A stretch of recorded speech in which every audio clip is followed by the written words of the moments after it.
You're listening to Historyman 1781, a project of ekbarnes.com, where we walk in the footsteps of heroes and proclaim freedom reigns.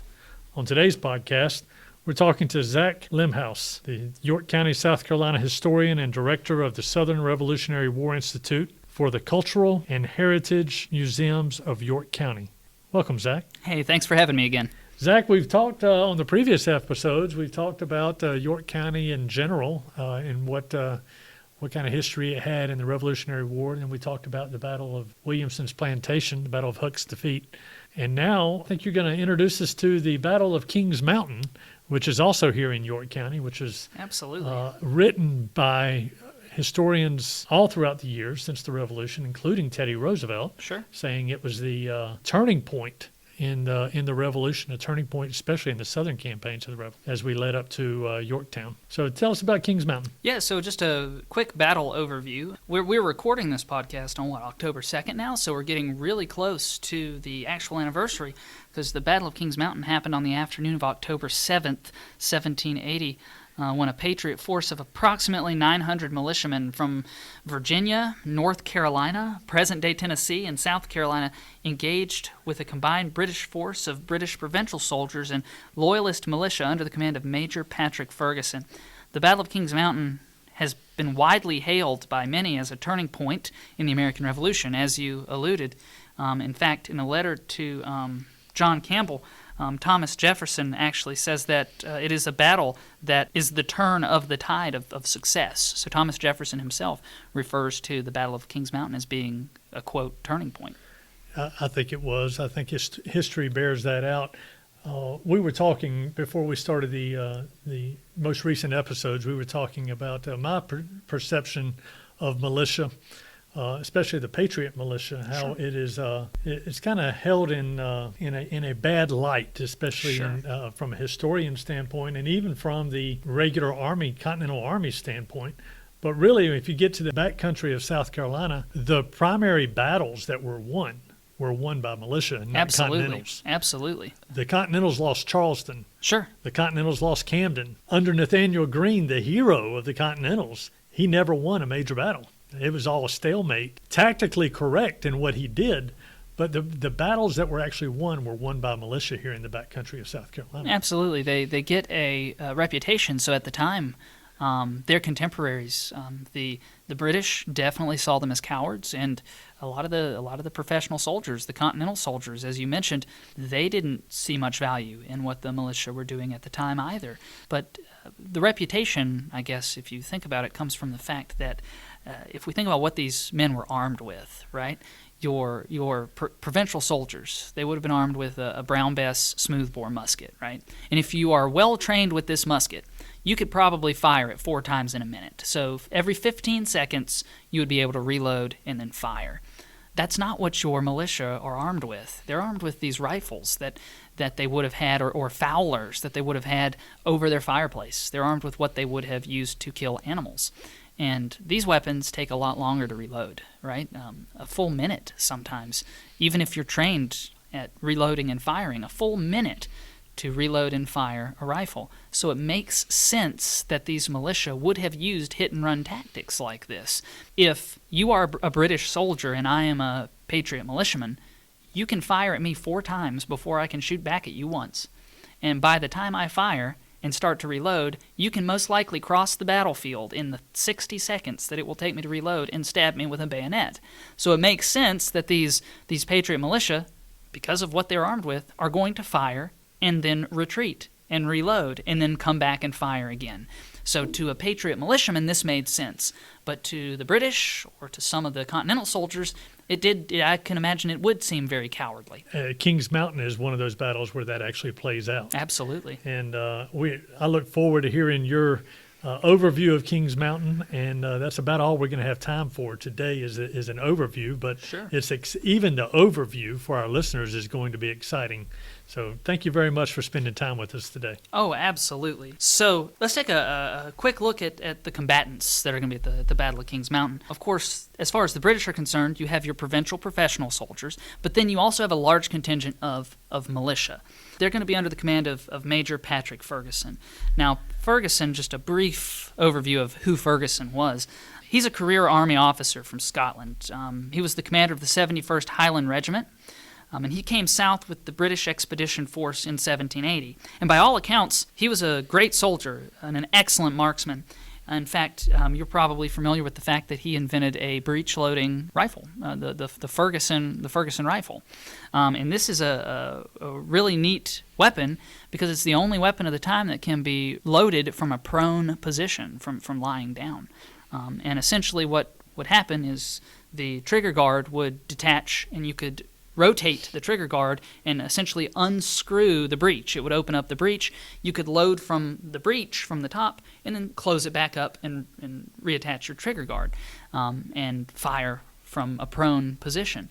So unfortunately for Ferguson, though, the British Army did not see very much value in these weapons for whatever reason, which is very unfortunate for Ferguson because if his men had been armed with these Ferguson rifles, the outcome, who's to say the outcome of the battle could have been very different. That's right. But he did not have these rifles. His men were armed with these rifles on September 11th, 1777, and this is a very famous story. I'm sure you've heard this story before, when they encountered a Patriot force near Brandywine Creek in Pennsylvania. The Patriots and their unsuspecting commander had not seen Ferguson and his men yet because they were concealed in the woods.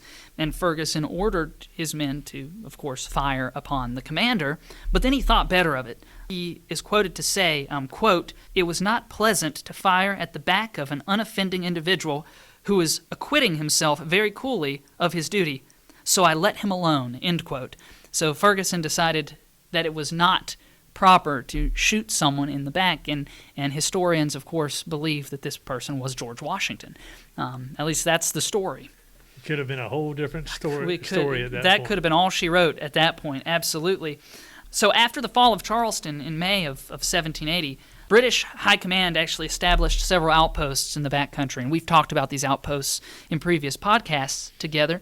We know there's the outpost at Hanging Rock, where Turnbull is going to send, Rocky Mount, where Turnbull is going to send soldiers to attack the ironworks, Hill's Ironworks. He also sends Huck from there to attack Williamson's plantation. But we also have 96, we have Hanging Rock, we have Camden, and when Charleston falls in May of 1780, Cornwallis is going to detach Ferguson from the 71st Highlanders. He's going to detach him from there, and he's going to send him to 96, which is in modern-day Greenwood County.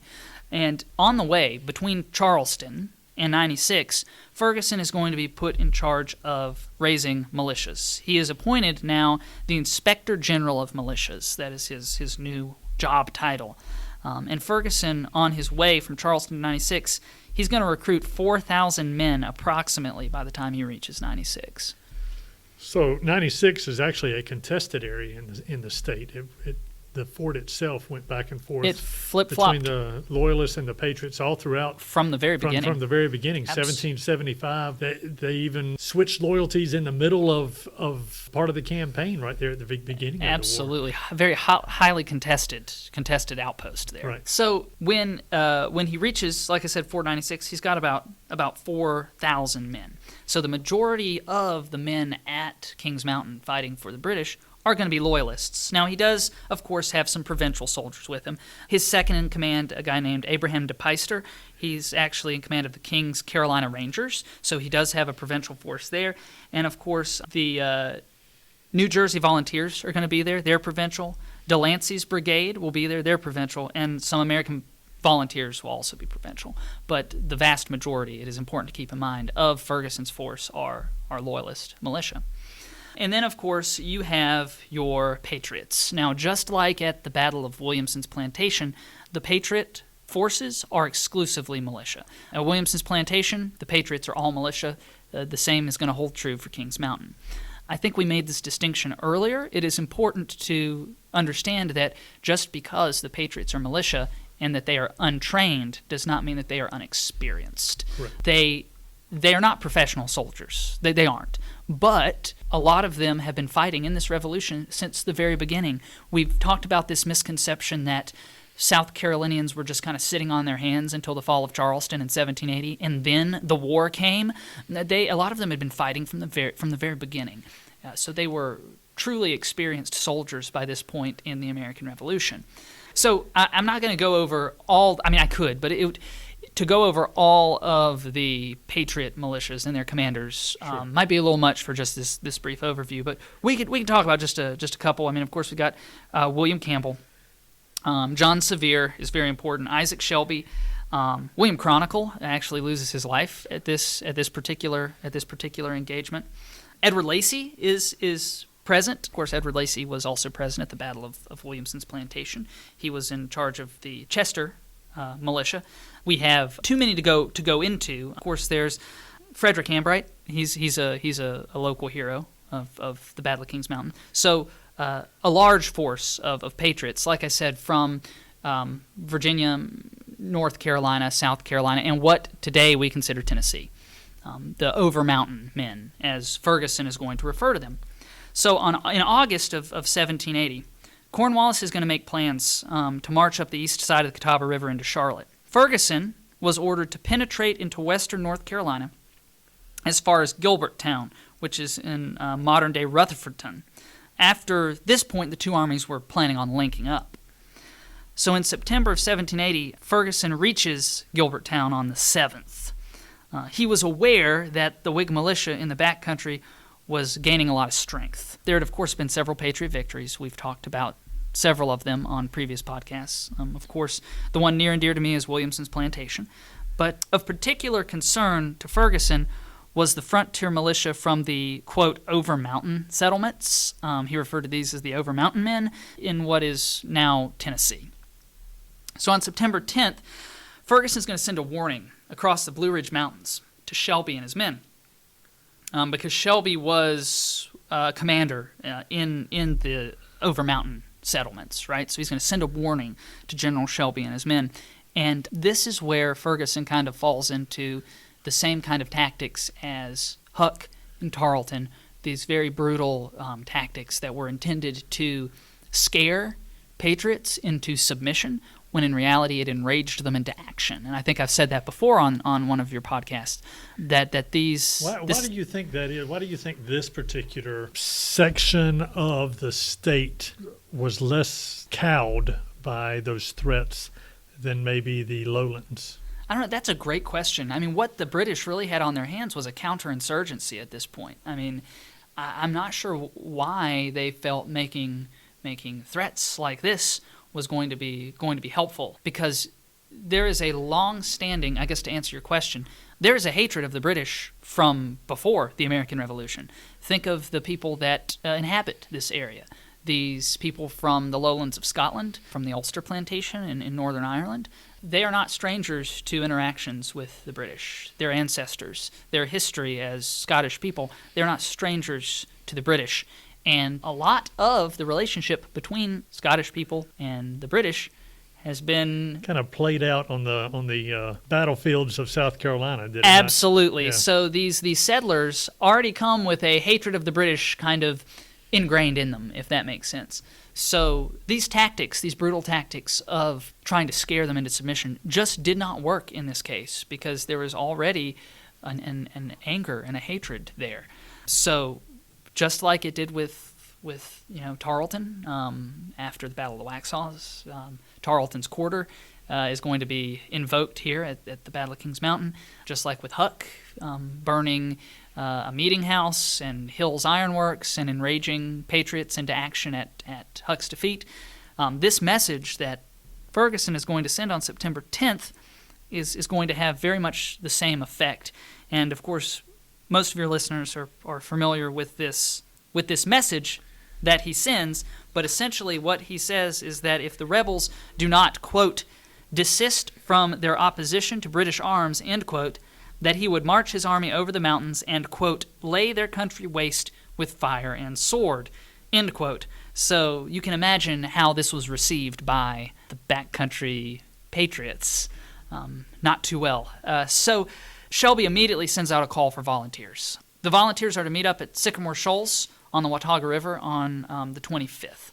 So these are volunteers that are set up in the militia system. Absolutely. So everyone, and this is a militia system that has been around in the English way of life. Every man in a community, starting from about age 15 or 16 on up to the age of 55, 60, somewhere in there, were required to muster at a certain time of the year, correct? Sure, and as I mentioned in an earlier podcast, the militias were, at least in the backcountry of South Carolina, they were raised based on the electoral district you were in. So if you were in the new acquisition electoral district, you had a militia for that electoral district. I see. So it's not just you going door to door and say, hey, come on out here with your shotgun. These people have already gotten used to mustering. They were well established. Well established militias. And they had a hierarchy of command and that sort of thing already in place before they even get called up to a battle like Kings Mountain. Absolutely. I'm sure that there was a degree of, people grabbing their rifles and running out the front door, but I think that is probably less likely. I think the majority of the people, the Patriots here, were in well-established militias prior to this engagement. And when they heard of this message from Ferguson, it enraged them so much that they were more than happy to meet at Sycamore Shoals on September 25th at this rendezvous point to meet up prior to the Battle of Kings Mountain. So Shelby and John Sevier set out for this rendezvous point with about 240 men each. That's 480 men total. And after the Patriot forces met at Sycamore Shoals, they proceed to Gilberttown, where they believe Ferguson is still camping. So in October 3rd, the Patriots reach Gilberttown, and they find that Ferguson is not there. He's moved on. And we discussed this earlier off microphone, that that's where they meet Edward Lacey, right, of the Chester County Militia. Edward Lacey, of course, was at the Battle of Williamson's Plantation. And he's the one that's going to inform the Patriots that Ferguson and his men are now marching towards Kings Mountain. So at this point, Ferguson sends a message to Cornwallis on October 6th, and he informs him that he's planning on making his stand against the Patriots at Kings Mountain. And he decides that his place where he's going to make his stand against the Patriots is going to be on Kings Mountain for one reason or another. Ferguson evidently felt like this would be a good location. He has the high ground, but we're going to find out that, of course, anyone that's familiar with the battle knows that this really does not work out in Ferguson's favor to choose this particular location. The lay of the land, which is a little different as far as it is now, correct? Because back then it was a longleaf pine type of forest, timber forest, where you had these huge pine trees on this knoll, and you could actually see through the forest for the most part. Right now you have more hardwoods, you have a lot of rhododendron, you have a lot of understory up there on the side of the mountain, whereas before it was mostly pine. Yeah, I think you're correct, and I could be wrong, but I do believe that Kings Mountain National Military Park does routine control burns of the underbrush, because one, it's good for the land to do that, but two, it gives you a better idea of what it would have looked like. You're right, it would not have been quite so overgrown. The battlefield has changed a lot since October 7th, 1780. So he sends a message, Ferguson sends a message to Cornwallis saying that he's going to make his stand on Kings Mountain. And he also asks for reinforcements because I think at this point Ferguson realizes that perhaps his message did not have the effect that he had hoped it was going to have, that he had stirred up a hornet's nest, so to speak. So he asks for reinforcements. I think he's still pretty confident. I think Ferguson is still pretty confident that he can win, but he is concerned. He is concerned that this might not be quite as easy as he initially thought. So he reaches out for reinforcements, and unfortunately for Ferguson, that is, both Cornwallis and Tarleton are sick at the time with a fever, and they're not really well enough to respond to this request in a timely fashion to actually help Ferguson out. And as the Patriot force marches towards Kings Mountain, they're joined by several other South Carolina regiments. So remember, we have Virginia regiments, North Carolina regiments, and at this point they're starting their march towards Kings Mountain, and they're joined up by South Carolina regiments. So by the time they get there, they're about 900 strong, approximately the number that we have in the Patriot Militia. So on October 7th, the day of the actual battle, the Patriots are within a mile of Kings Mountain around noon. They decide to divide their forces. an attack from multiple sides. It's interesting because this is very similar to the same tactic that was used at the Battle of Williamson's Plantation. If you remember from our conversation on Williamson's Plantation, they decide to divide their forces into two between Bratton and Lacey. They do a very similar thing here, but they divide it into many more different groups, and they decide to attack from all different sides of Kings Mountain. So at 3 p.m., Ferguson's men spot the first rebels that they see, and they open fire on them, and the first shots of the Battle of Kings Mountain occur around 3 p.m. on October 7th, 1780. Ferguson's decision to make a stand on Kings Mountain was a poor one, as we've discussed before. There are too many trees, and the terrain is very rocky to execute any kind of standard British military tactics that Ferguson is used to implementing. It also provides perfect cover for the Patriots. The Patriots are, you've heard this quote before, giving the British, quote, Indian play, right? Moving from tree to tree, rock to rock, fighting in a very characteristic style that we've referred to several times on our podcast together. This kind of hit-and-run tactic that the militia were known for. And this will be the undoing of the British at the Battle of Kings Mountain. Ferguson is going to attempt several bayonet charges, but they are ultimately unsuccessful due to the terrain. And the high ground that Ferguson hoped he was going to get actually works to his disadvantage because a lot of the British bullets are actually going to go over the heads of the Patriots, so they're not going to find their mark. So Ferguson's men just become encircled by the Patriots that are ascending this monadnock, right? Because Kings Mountain is not really a mountain; it's more of a monadnock. Define that. Monadnock. That's a great question. Instead of being pointed at the top, I believe monadnocks are flatter at the top. They kind of stop. So it's almost like a saddle. Absolutely. If you think about a saddle and sitting in a saddle on top of the horse, that's kind of what this mountain kind of looks like. You have an area that's almost flat Absolutely. on the top where they're camping and they're setting up their camp and put out their pickets and daring anyone to come up the side of that mountain. Of course, they did, right? Sure.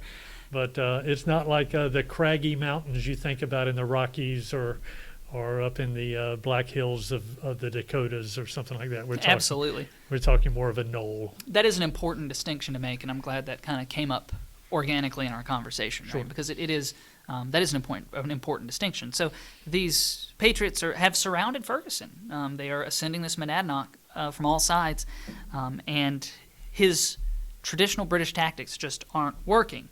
And as they become further encircled, these British become further encircled, they begin to raise flags of surrender. They realize they're done.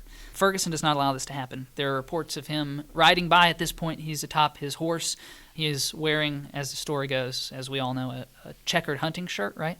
And he's blowing a silver whistle, and he's waving a saber, giving orders. And as he sees these white flags of surrender, there are reports that he's knocking them down with his saber. Tell me a little bit about the silver whistle. He's blowing a silver whistle. What was the whistle for? So from what I understand, Ferguson had been injured prior to the Battle of Kings Mountain, and he had his arm in a sling. He actually had to teach himself how to fight with his saber left-handed as opposed to being right-handed. And his silver whistle was aiding in his ability, I would assume, to give commands, right, over the sounds of gunfire, right? I see.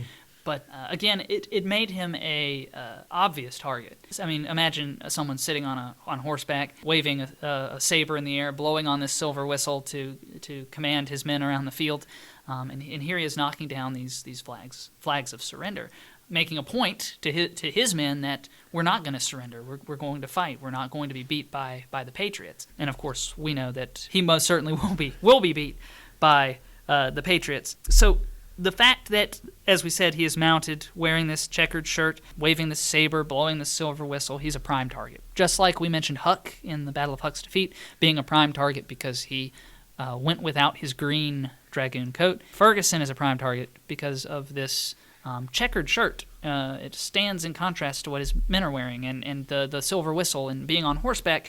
And he is struck with 8 to 10 musket balls almost simultaneously as soon as the Patriots realize who he is. Now, there's a story that I was hesitant to tell because this can easily be chalked up to a myth. Just like so much of what we've discussed with the story of Watt, right? The African-American slave that delivered a message to William Bratton to inform him of Huck. There's a lot of these stories that are just told that are really interesting, but unfortunately there's not always evidence to corroborate. Doesn't mean they're not true. Doesn't mean they're not true. The evidence is lacking. Just means it's hard to prove that it's right. true. Prove it or disprove it. So one of the stories is that Ferguson had some mistresses. I'm sure you've heard this story before. Had two. He had two, and they were both named Virginia. Virginia Sal and Virginia Paul, from what I understand. And apparently I'd always heard... Both in camp with him. Both in camp. I'd always heard that Ferguson really enjoyed having two mistresses named Virginia because he felt that no matter which Virginia he was whispering sweet nothings to, he was never going to call her by his other mistress's name. At least that's the story I had always heard. So one popular story is that one of the two Virginias was very angry that she was not the only Virginia, and she rides down the hill towards the Patriots and, of course, identifies what Ferguson is wearing to kind of get back at him, right? So that's the story. No telling how much truth there is to that particular story. But regardless, Ferguson is struck almost instantly with 8 to 10 musket balls. I have heard 8, 9, I've heard 10, so 8 to 10. And the force of these musket balls hitting him almost simultaneously throws him from his horse. And he gets his foot caught in the stirrup and dragged down the side of Kings Mountain. De Peyster, his second in command, is now in command, and he attempts to rally the remaining British troops, but ultimately they decide to surrender. And De Peyster is fine with this decision. He is not knocking down the flags of surrender like Ferguson was. I think with the obvious death of Ferguson, I mean, because he's dead, De Peyster realizes the time to surrender is now. But unfortunately for the British and De Peyster, the Patriots are not going to give them that option. They're going to give them Tarleton's Quarter. And of course, Tarleton's Quarter, after the Battle of the Waxhaws, also known as the Battle of Buford's Massacre, Tarleton's Quarter becomes synonymous with giving no quarter at all, right? It's a play on words, really, is what it is. If you give Tarleton's Quarter, you're not going to allow someone to surrender. The Patriots definitely do not allow the British to surrender. And altogether, the Battle of Kings Mountain lasts approximately an hour, give or take. The Loyalist casualties numbered around 157 killed, with another 163 wounded on the battlefield. Some of them were so wounded that they couldn't be moved off the battlefield, and they died. They died right there. There are some captured. There are about 698, approximately, Loyalists that are taken prisoner. And the following day, they take them back to Gilberttown, and the Whigs hold a trial. And 12 of these men are condemned to death, but only 9 are actively hanged. So it is important to realize that casualties continued after the battle itself. Sure. The Patriots held these trials and started hanging people till some of the Patriot commanders could kind of regain control of the situation. Well, they weren't hanging them for the battle itself. They were hanging them for incidents that occurred prior to the battle, almost Absolutely. Like a feudal type of or a feud between combatants, on the home front. So. Absolutely. I'm sure the men that died were being hung more for British atrocities than any atrocity that they may have actually personally, of course, committed, right?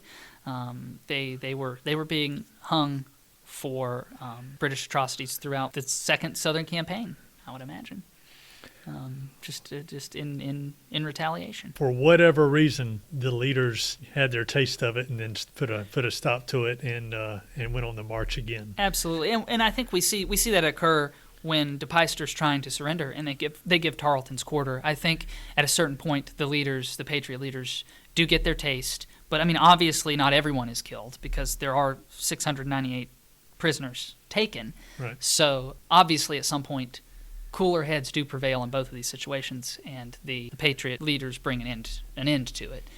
But regardless, the Battle of Kings Mountain was called, like I said earlier in the podcast, a turning point by Thomas Jefferson himself in a letter where he says the Battle of Kings Mountain is the turn of the tide of success. Sir Henry Clinton, the commander-in-chief of all British forces in North America at the time, he's going to say that Kings Mountain was the first link of a chain of evils that followed each other in regular succession until they at last ended in the total loss of America.